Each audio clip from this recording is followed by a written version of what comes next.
Good morning. Good to see everyone here. A teenage boy just got his driver's license. So he begins to talk to his dad about the use of the car. So the dad thinks about this for a minute and decides, all right, you get your grades up to a B average, you study the Bible, and cut your hair. And then we'll talk about use of the car. So the son contemplates this and says, all right, I'll do that. So after a period of time, the father comes to his son and says, son, you know, I see you've gotten your grades up. I see you studying the Bible. Why haven't you cut your hair? So the son says, well, you know, I've been studying the Bible.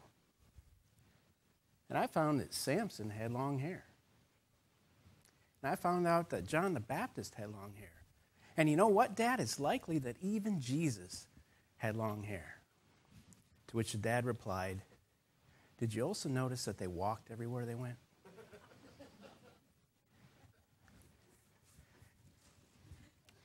Change often comes about through circumstances beyond our control. And that's what we're going to talk about today is change. Why? Because change is uncomfortable. Why is change uncomfortable?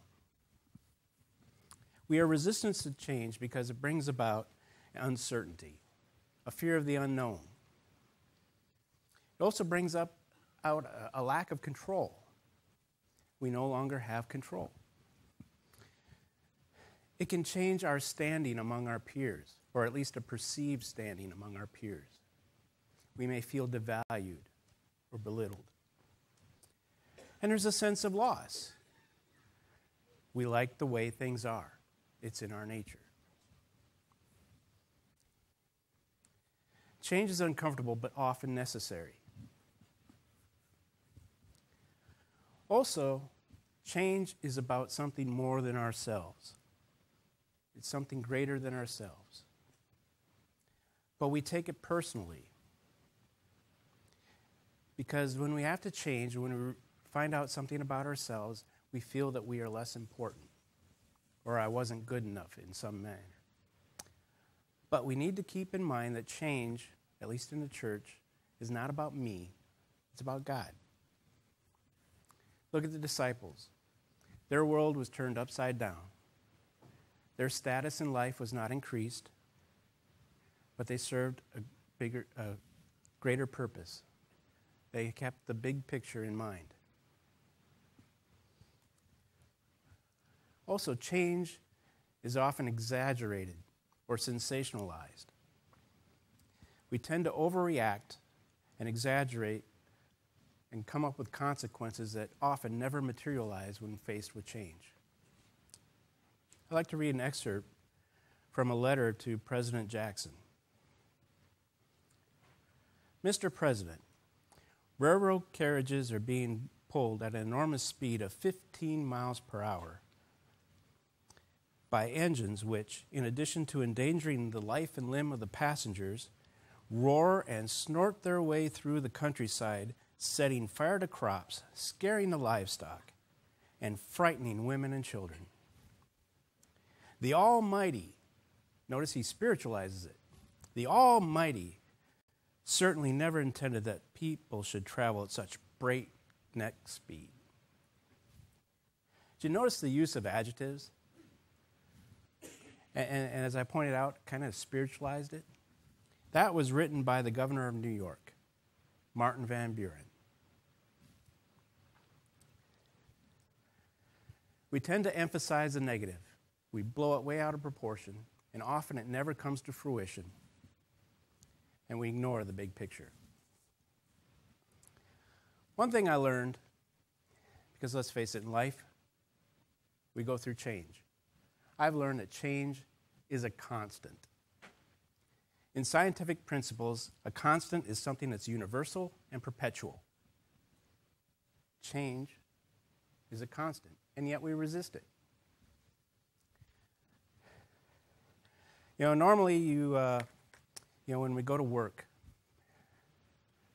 I mean, what's the biggest thing people complain about? It's change. You know, some new mechanism or some new policy or something has come out that the company has mandated, and it requires a change. And you know the story. It was always better the way we did it before. And we have to accommodate the change. You know, Raytheon is no different. It's a big company, you know, and they rolled out this new system. This new system has tons of capability. It is a good thing. When it is fully utilized, it will do a lot for us. But Raytheon is a huge company. So they sucked in all this data, but they didn't go through and process each information and use the tool to the best advantage. So everyone hates this tool. It's a new tool. It allows them to get the information they got before just as well as they did before, but it has a lot more capability that will be utilized, that will be realized more in the future as new programs really embrace it for all its power. But I think I am the only one that points out the positives of this tool, at least that I know of.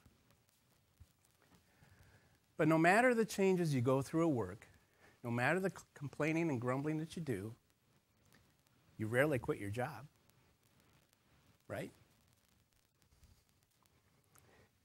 Change is also part of our personal life.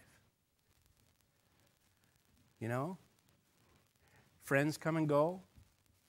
The house just isn't what it used to be. For that matter, neither am I. I'm sure none of you deal with that.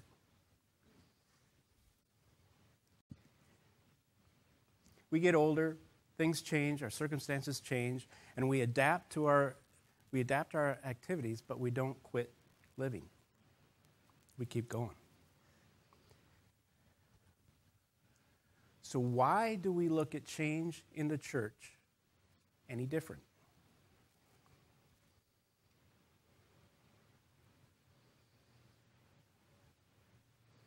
We tend to look at changes in the church. We tend to respond negatively to changes in the church when we don't do so in other aspects of our life. In fact, the Restoration movement was an attempt to kind of overcome this. You know, the churches had divided. They'd split over a lot of different things. And the Restoration says, hey, let's try to be the body of believers that God intended us to be.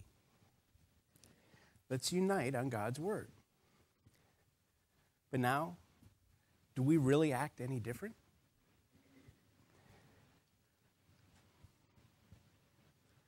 Spiritual growth, change, is something that should be encouraged in the church. You know, we talk about life change. We talk about a new creation. We talk about transformation. We talk about all these great things that Christ can do for you. And we can talk about those words very affectionately and flamboyantly when we're talking about you. The problem comes in when it's about me.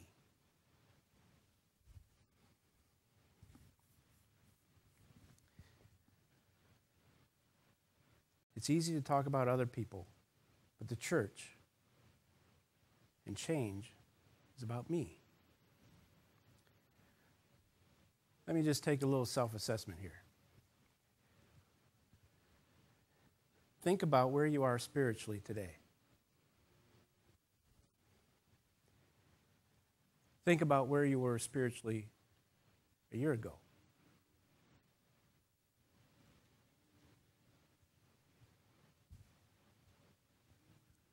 Have you grown?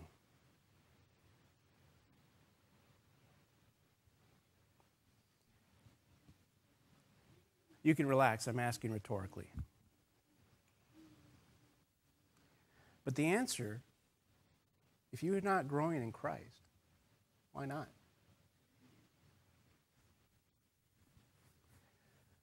Might be because you're resisting change. Change that you should be embracing.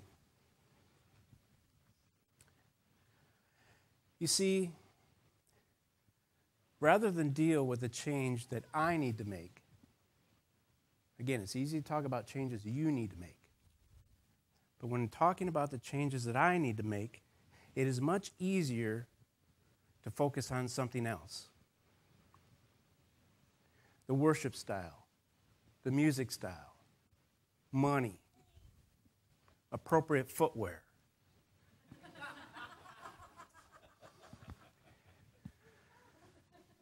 You see, those are all things that we can focus our attention on rather than dealing with me.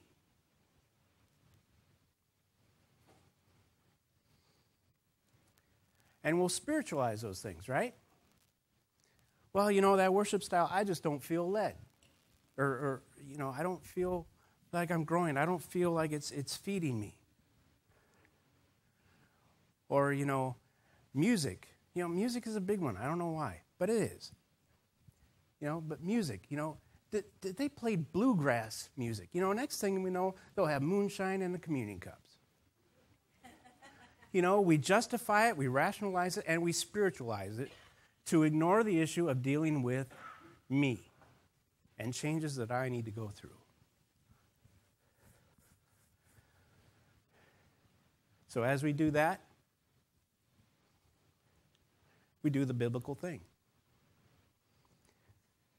We start talking to someone that agrees with our position and affirms our position and builds us up in our position. Let's see, that term is what? Gossiping? Yeah, that's it. That's a good thing, right? That's right in the fruit of the Spirit list. And then that builds a faction. And then what do? We blame the minister. All so we don't have to deal with me. I came across this list. 12 reasons why the preacher quit attending sporting events. Number 1, the coach never came to visit me.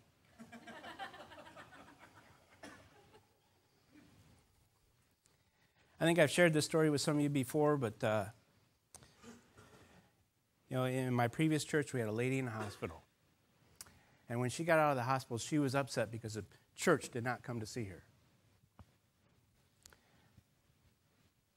She was upset. The elders went to talk to her.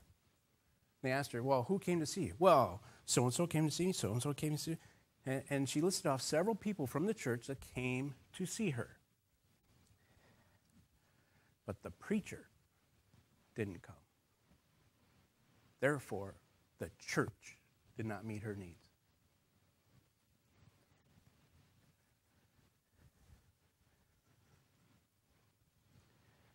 The church is more than a preacher. We're all part of the church. And we should minister and feed one another. Number 2. Every time I went, they asked for money. Number 3, the people sitting in my row didn't seem very friendly.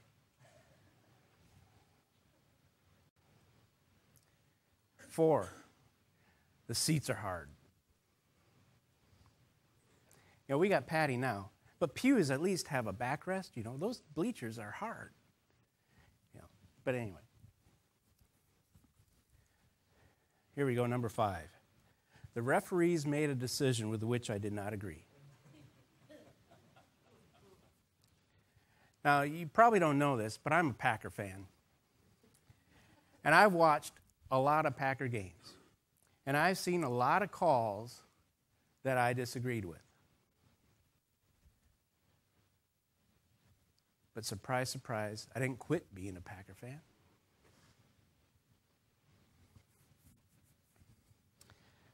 I was sitting with hypocrites. They only came to see what others were wearing. I really struggle with that one.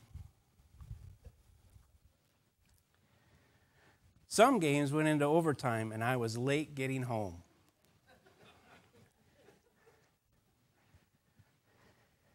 Oh, man, the Baptists are going to beat us to the restaurant.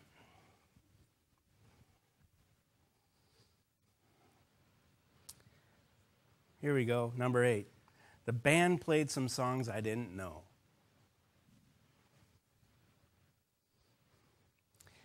The games are scheduled on my only day to sleep in and run errands. My parents took me to too many games when I was growing up.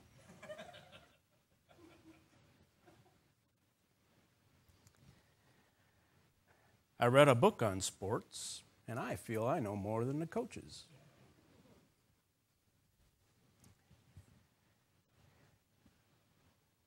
Now, we know that's an excuse.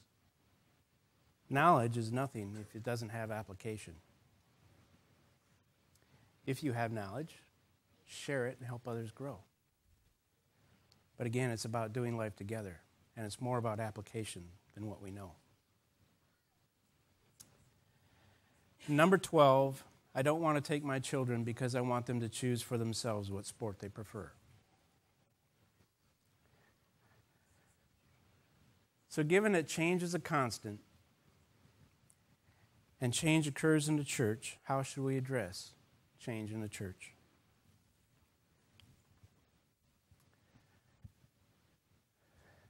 Well, I thought I'd go to the words of Jesus. In the Upper Room Discourse, John 13, chapters 13 through 17, Jesus is given his final farewell to the disciples. Chapter 13 starts out with Jesus washing the disciples' feet. Chapter 17 ends with the high priestly prayer. And then following this, Jesus is crucified for us. So in those chapters, I did some analytics, and the word love is used a total of 34 times.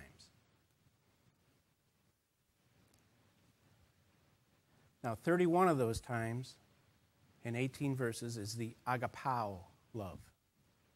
That's the unselfish, sacrificial love. You know, we tend to look at love as a strong like. You know, I like you. We call that love. That's not the love that Christ is talking about here. The love that Christ is talking about here says that I love you even if I don't like you. It says I love you anyway. I love you unselfishly and sacrificially.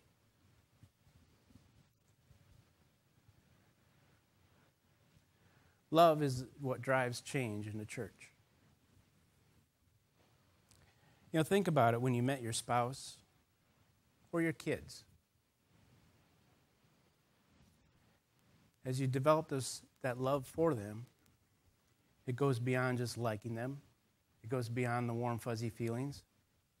Because you love them even when they disappoint you, when they hurt you.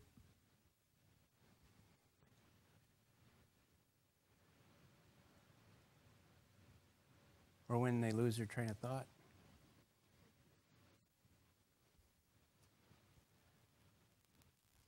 But you continue to love them, and you love them regardless. It's the same way in a church. We need to choose to love one another. And sometimes to drive change, part of the reason why we're better as a community is because we can see things in other people's lives that they themselves don't see.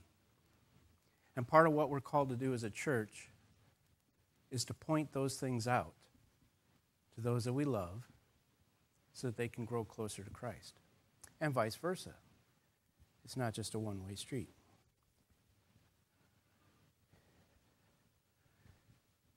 So whether you like them or don't like them is irrelevant. But I want to, I think sometimes it's easier to show love to someone in the church that you don't like. Because, let's face it, our human nature, we're quick to point out something that they're doing wrong. But in some ways, it's that person that you like, that friend of yours, that you are hesitant to point out something in their life because you don't want to risk that friendship that you have. And if you think about it, that's not really showing love to your friend. That is allowing your selfish feelings to govern. So, to get back to the time that Christ used love, in 6 of the verses he used love. He states that love is obedience. As an example of this, let's look at John 14:21 through 24. He who has my commandments and keeps them is the one who loves me. And he who loves me will be loved by my Father, and I will love him and will disclose myself to him. If anyone loves me, he will keep my word, and my Father will love him. And we will come to him and make our abode with him. He who does not love me does not keep my words, and the word which you hear is not mine, but the Father who sent me. There's a conditionality to love. Dr. Miller once said, "It is a great deal easier to do that which God gives us to do, no matter how hard it is, than to have to face the responsibilities of not doing it."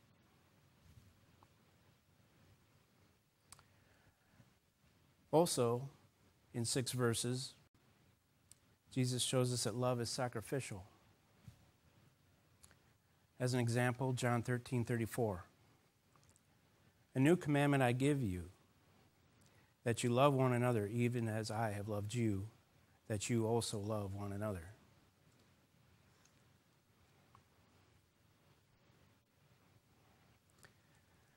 How did Jesus love?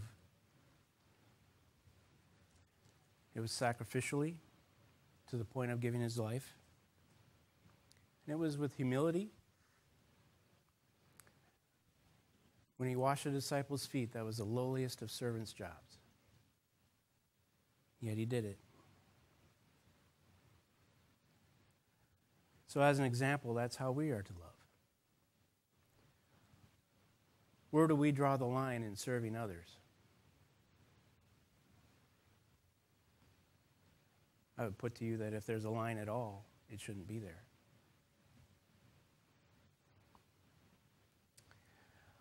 Also, I want to read John 15:13. "Greater love has no one in this than one lay down his life for his friends." We like to quote that a lot. That gives us comfort. But I'll put to you, I think it gives us comfort for the wrong reasons. I think we look at that verse selfishly. God loved me so much that he died for me. That's true. But I think we miss the point. I think we should view it as sacrificial. Christ was our example. Am I willing to be enough of an instrument of God's love that I am willing to lay down my life for you? My life is not my own. Do we have that greater love? Leo Tolstoy said this: "Everybody thinks of changing humanity, and nobody thinks of changing himself." Christ demonstrated love. The early church, we were talking about it last week in Sunday school, demonstrated love. Think of our testimony if we truly demonstrated love. Next, love is unified. As an example, let's look at John 17:22 to 23. "The glory which you have given me, I have given to them, that they may be one, just as we are one. I and them, and you and me, that they may be perfected in unity, so that the world may know that you sent me and loved them even as you have loved me." Love and unity is exemplified in the Godhead, the Trinity. That same love and unity should be present in the church, the body. In fact, again, in Sunday school, we've been going through Acts, and we've been talking about community. There's unity in community. That's what we're called to do.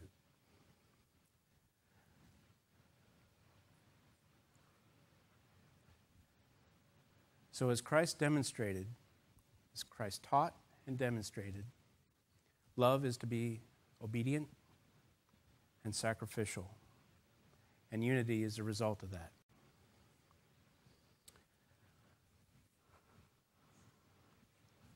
A drunk was stumbling through the woods. He came to a river and started stumbling through a river, and he came to a preacher who was baptizing. The preacher said, "Do you want to find Jesus?" And the drunk said, "Yeah." So he dunks him under and pulls him up. "Brother, did you find Jesus?" "No, I didn't find Jesus." The preacher was kind of startled, so he dunks him down again a little longer.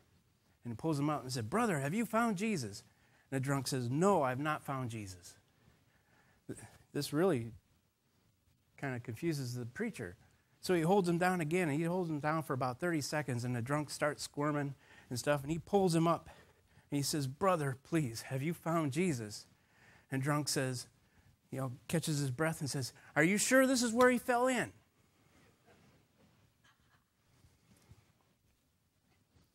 It's all about our perspective. Our perspective drives our attitude.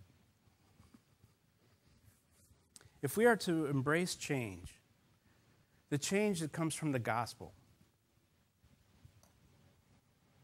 to become Christ-like, our attitude has to be one of seeking Christ in our life, of dealing with that issue of me, not you. In a sense, to love is to change. We resist love for the same reasons we resist change. It makes us uncomfortable. There's a loss of control. It requires humility.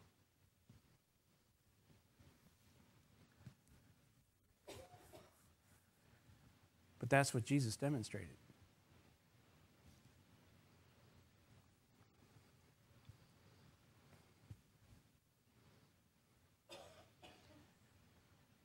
So how should we deal with situations that arise in a church when our feelings get hurt? Or when we think it should be done another way? Or when we're asked to do something that we just don't feel comfortable doing? So how does the love of Christ that we talked about, the resistance to change that we talked about, how does that translate in how we live it out here in church? We've called RK to be our minister. We're all looking forward to that. We're excited about it. But a few months down the road, somebody's going to say, I don't like that. Or, boy, that just isn't right. He was wearing sandals up there. There's going to be something that we don't think is right, or that hurts our feelings, or whatever. So how should we deal with that in the church? Here's my suggestion, which I hope you'll take to heart.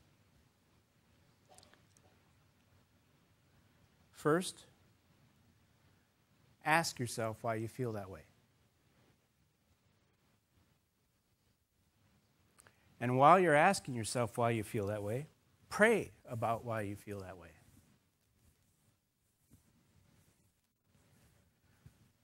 Then ask yourself,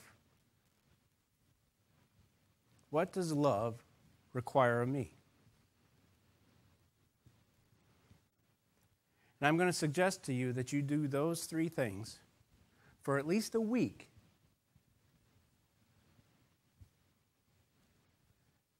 But then if you still feel that something needs to be said or done, then talk in love with the person with whom you have the disagreement.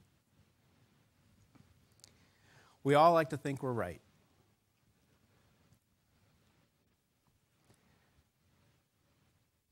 And if you want to know if you're right, just come and ask me. I'll help you out. I'll let you know. But change is about looking at ourselves, addressing me. You know, a couple years ago, I would have argued vehemently and very scripturally on certain things that I disagree with now. Why? Because I was forced to confront that issue, look at it from a different perspective, and come to realize some things. That's growing. I'll get back to that little self-assessment. Where were you a year ago? Have you grown? Christianity, love, is about growth. It's not about the status quo. The status quo is a no-go. We are to grow. We are to transform. We are to bring about life change in ourselves and in others, individually and as a community. So again, when something happens, and your feelings are hurt, or we never did it like that before, ask why you feel that way. Pray to God, why do I feel this way? Ask yourself, what does love require of me? Now, that's in your notes. You know, think about that and pray about that. Hang that on your fridge so 6 months from now, when your feelings are hurt, you can look at that and give it a shot. And let me know if it works. I think it will, but, you know. So that's what I'm asking us to do. You know, I look forward to having RK as our preacher. And I want to say, I want to thank you for the opportunity to stand before you and preach the word. I appreciate that opportunity. But now is our invitation time, so if people will come forward. But now that RK is coming, we are entering a transition time, a time of change. So ask yourself, when things happen that we don't necessarily care about, I'm going to choose love. I hope you do too.